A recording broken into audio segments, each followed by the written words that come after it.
Welcome to Facilitation Fridays.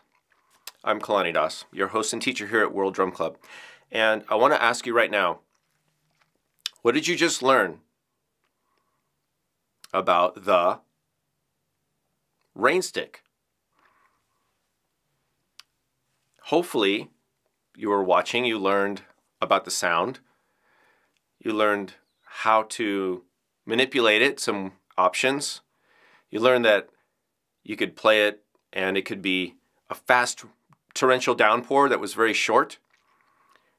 You could extend the sound a lot by gently turning it at a little slope. You learned that you could make long, sustained sound effects like rain, but also rhythmic sounds like using it as a shaker, and that even the shaker sound could be changed depending on what angle you're holding the rain stick. And maybe you learned some other things. The thing that I'm hoping that you learned besides how to play the rain stick is the topic of this session, which is about music facilitation and music education, which is what? Well, if you've read the title of the video, you already know what I'm going to talk about. You don't need to talk always or at all when teaching something musical. This goes for instruments, how to play them, how to hold them, what they sound like, what to do. It goes for teaching rhythms. It goes for introducing people to different sounds without even seeing the instrument. It goes for a lot of things in music. Why? Because talking is not music. Only music is music. Only playing music is music. Everything else we do about music, whether we're thinking about it, we're writing about it, we're reading something other people have written, we're talking about it, we're listening to a lecture about it, we're describing it, we're doing all this other stuff, we're notating it. All of that is not music. Therefore, probably the most direct and effective way to teach music or to give somebody a musical experience is just to go straight to the music. Now, as teachers or facilitators, we sometimes think, we assume that we need to explain things. Hey everybody, this is a rain stick and it's made of yucca and it has things inside, and oh, listen to the sound and it's made this way and that way and here's how you can do it and let me talk. Maybe that's okay, but is it necessary? Am I really adding to the educational experience, or am I just distracting you with a bunch of words while you're trying to listen and observe something? Do I need to add words to this? If I'm just showing you, I'm just playing, isn't that self-explanatory?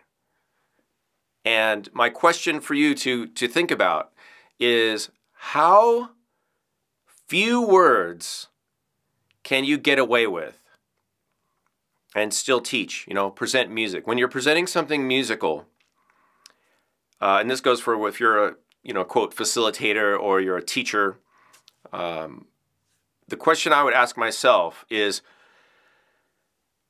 what are the least number of words I could use in this situation? And first of all, do I even need to talk at all? If I can do something without talking, then I would say start with that, start there. And then if I need to explain something, or certainly if you want to answer a question, you can use words. That would be an appropriate response.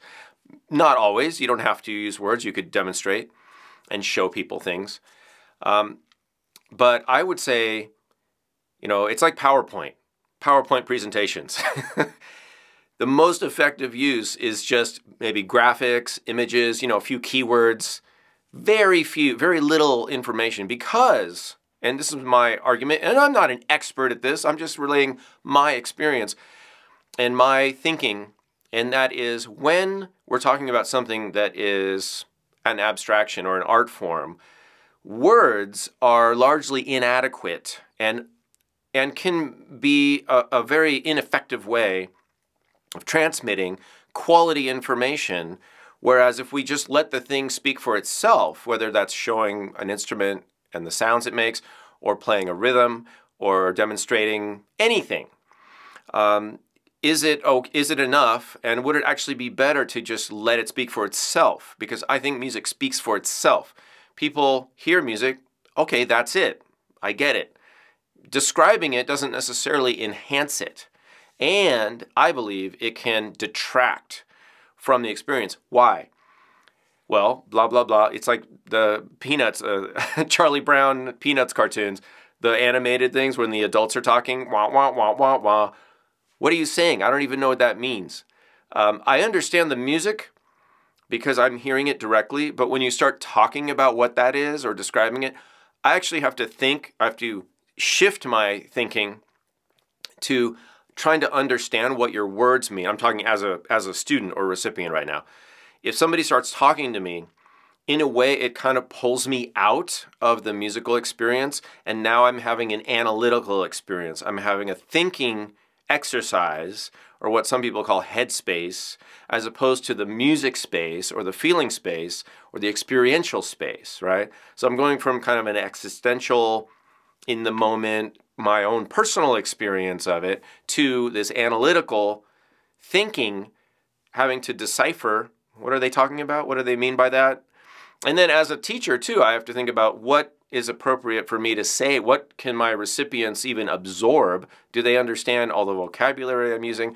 And what I'm saying, does what I say make sense to them? You know, I've got all these other variables that I'm juggling when I start talking, right? Even now, like you're listening to me, you could be listening to me right now thinking, I don't know what he's talking about, right? Whereas if we just do it, we don't need to explain it. So again, let's review.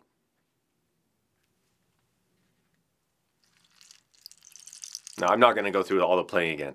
I just want you to think back on the beginning of this video. Think about your experience then.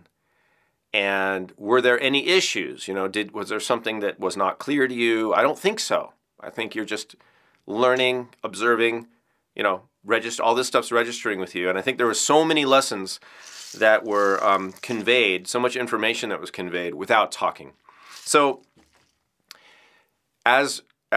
in closing, let's remember that as teachers, as facilitators, as therapists, as coaches, as guides, as friends, fellow musicians. You know, music is music, and we can let it speak for itself, and we don't have to especially start off with talking. Maybe, you know, answering questions after an experience or debriefing, that's fine. And then you can go into that analytical or headspace. But let's keep music, as much as we can, pure and, you know, free from clutter, the clutter of thinking. All right? What are your thoughts, by the way? I know you can't leave music below, but you can leave your words in the form of questions or suggestions below this video. If you haven't already, please like and subscribe as always, and consider joining us over at patreon.com/Kalani to become a full supporter of World Drum Club. I hope this is helpful. Thanks for watching, and I'll see you in a future episode of Facilitation Fridays.